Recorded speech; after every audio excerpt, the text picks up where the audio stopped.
Very good morning ma'am. क्या आपके घर में सासू माँ है? जी हाँ है। तो क्या आप उनकी सेवा करती हैं? हाँ हाँ करती हूँ ना, लेकिन आप मुझसे ये सब क्यों पूछ रहे हैं? अब देखिए, मैं एक गवर्नमेंट एम्प्लॉय हूँ और सरकार ने एक हाल ही में स्कीम निकाली है कि जिस घर में बहू सासू माँ की सेवा करती है उनको सरकार हर महीने 20,000 रुपये देगी। तो बस इसलिए मैं आपसे कंफर्म कर रहा था, क्या आप अपनी सास की सेवा करती हैं या नहीं, और अगर उन्हें कुछ हो जाता है, कोई हेल्थ इश्यूज हो जाती है, तो उन्हें अर्जेंटली हॉस्पिटल में एडमिट भी करवाना होता है, तो इन सब का खर्चा तो आता ही है। तो सरकार उन परिवार को हर महीने 20,000 रुपये देगी। क्या 20,000 रुपये सरकार देगी हमें, वो भी हर महीने? जी हाँ, बस ये समझ लीजिए कि आपकी हर महीने 20,000 की पेंशन लगने वाली है, क्योंकि सरकार समझती है कि जब घर में बड़े बुजुर्ग होते हैं तो उनके खर्चे भी काफी बढ़ जाते हैं, जैसे उनकी दवाइयों का खर्चा, उनके खाने पीने का खर्चा, तो इसीलिए। जी मैं तो अपनी सास की बहुत सेवा करती हूँ, दिन रात उनके पैर दबाती हूँ और यहाँ तक कि रात को उठ के देखती भी हूँ कि माँ जी सही है कि नहीं सही। एक्चुअली उनको शुगर है ना, इसलिए। और वो है मेरी सास, पर आखिर है तो माँ जैसी ना। सच में काफी अच्छी सोच है आपकी, और आपकी सासू माँ भी बहुत लकी है। आपने अपना नाम क्या बताया? जी साहिबा। ओके। और आपकी सासू माँ का नाम? जी अपराजिता। अपराजिता, राइट। आप अपनी सासू माँ का मुझे नंबर दे दीजिए। 7827865021। ठीक है, तो मैंने डिटेल्स आपकी लिख ली हैं और मैं फॉर्म भी आगे का भर दूंगा। और हाँ, आपकी सासू माँ को भी हमारी तरफ से कॉल आएगा। अगर उन्होंने भी सेम जवाब दिए कि आप उनकी सेवा करती हैं और वो आपसे खुश हैं, तो हर महीने आपके 20,000 रुपये पक्के समझो। जी बहुत शुक्रिया आपका, कितनी अच्छी स्कीम स्टार्ट करी है गवर्नमेंट ने, 20,000 रुपये मिलेंगे। थैंक यू जी, थैंक यू। ओके, चलिए चलता हूँ मैं। वाह वाह वाह, कितनी अच्छी स्कीम स्टार्ट करी गवर्नमेंट ने। 20,000 रुपये पेंशन के नाम के हर महीने अकाउंट में आ जाएंगे। जी भर के शॉपिंग करूंगी मैं तो उससे, पर अब ये माँ जी के पैर दबाने पड़ेंगे। कोई बात नहीं, 20,000 रुपये के लिए इतना तो कर ही सकती हूँ। माँ जी मैं आई आपके पैर दबाने।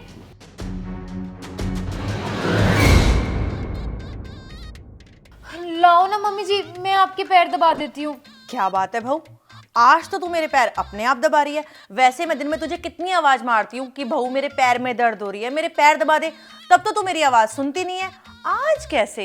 एक मिनट रुक, आज मुझे देखने दे कि सूरज निकला कहाँ से है जो तू अपने आप मेरे पैर दबा रही है। वो क्या है ना मम्मी जी, मुझे आज रियलाइज हुआ कि मैंने कभी भी आपकी सेवा ही नहीं करी, इसलिए आज से ना मैं आपकी सेवा करूंगी, आपके रोज पैर दबाऊंगी। सही है, लगे रहो।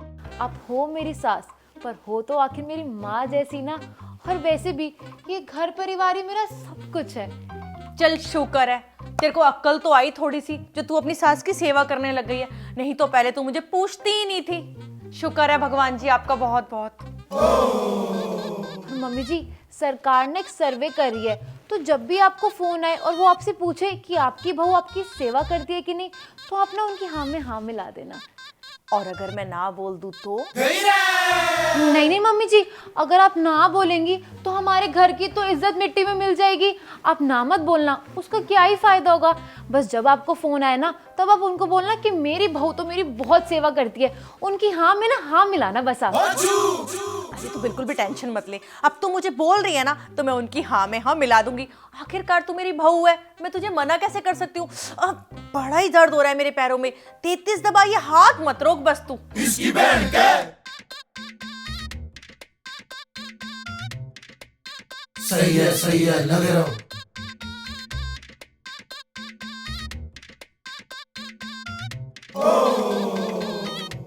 इसकी बहन क्या?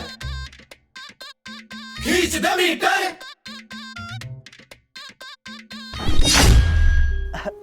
अपराजिता मैम, आप कॉलेज के बाद पूरे 1 साल बाद देखा है आपको। कैसी हैं आप मैम? क्या हुआ, आप कुछ परेशान सी लग रही है, सब ठीक तो है?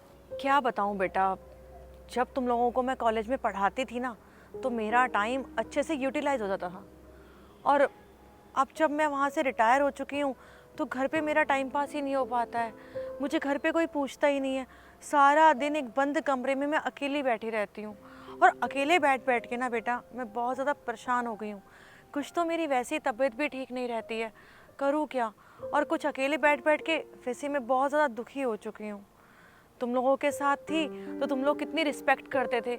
10 बार तो तुम लोग ये पूछते थे कि मैम आप कैसे हो, मैम आपने खाना खाया, मैम आप ये क्वेश्चन बता दो, बस बेटा उसी में मेरा टाइम स्पेंड हो जाता था। और घर पे तो कोई मेरी बात सुनता ही नहीं है, कोई मेरी बात को समझता ही नहीं है, कोई ये पूछता ही नहीं है कि आप ठीक हो या नहीं। लेकिन मैम हमने तो सुना था कि आपके बेटे की शादी हो गई है, तो घर में बहू तो आई गई है ना आपकी। बहू बेटा, बहू का तो नाम भी मत ले तू मेरे सामने। वो तो ऐसी है, अगर मैं मरती हूँ ना तो मेरे मुंह में एक बूंद पानी की भी ना डाले। अरे मेरी नहीं सुनती वो, मैं सारा दिन उसको आवाज़ मारती मारती मर जाती हूँ कि बेटा एक बार आके मेरे पैर दबा दे, मेरे पैरों में दर्द हो रही है, बहू एक बार मेरी बात सुन ले। अरे वो सुनती ही नहीं है, मेरी बातों को इग्नोर कर देती है। मैं क्या करूँ बेटा? और तुम्हें पता है मुझे शुगर है, और शुगर में तो वैसे ही टांगे बहुत ज़्यादा दर्द करती हैं, और मेरे जो नीज़ है ना वो भी रिप्लेस हो रखे हैं। बट वही है कि उसे तो अपने आप से ही मतलब है, वो बहुत लालची है बेटा, बहुत लालची है। घर का कोई भी छोटा मोटा काम भी बोल देती हूँ ना तो साफ जवाब दे देती है कि मम्मी जी मैं ये काम नहीं करूँगी, आप अपने आप करिए। अब तू ही बता बेटा कि शुगर है मुझे, मैं काम कर पाऊंगी क्या? अरे मुझसे जितना होता है मैं उतना कर देती हूँ। मैम ये तो बहुत गलत बात है, बल्कि ऐसी सिचुएशन में तो उनको आपकी सेवा करनी चाहिए। अरे बेटा सेवा तो करनी चाहिए, कौन मना कर रहा है, पर वो एक नंबर की जिद्दी है, बदतमीज है, वो कभी भी मेरी सेवा नहीं करेगी। मैम मेरे पास ना एक आइडिया है, मैं एक काम करता हूँ, एक गवर्नमेंट एम्प्लॉय बनके आपके घर पे आता हूँ और आपकी बहू को ये बोलूँगा कि गवर्नमेंट ने एक स्कीम स्टार्ट करी है कि जो बहू सास की सेवा करे उसको 20,000 रुपये मिलेंगे, वो भी हर महीने। फिर देखना आपकी बहू आपकी कैसे सेवा करती है।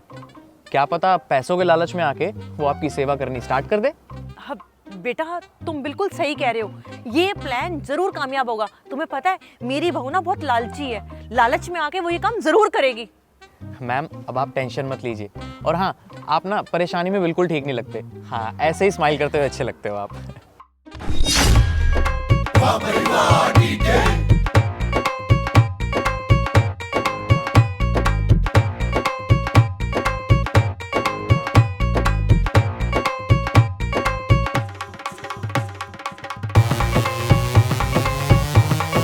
वाह मैम क्या बात है, मज़ा आ गया।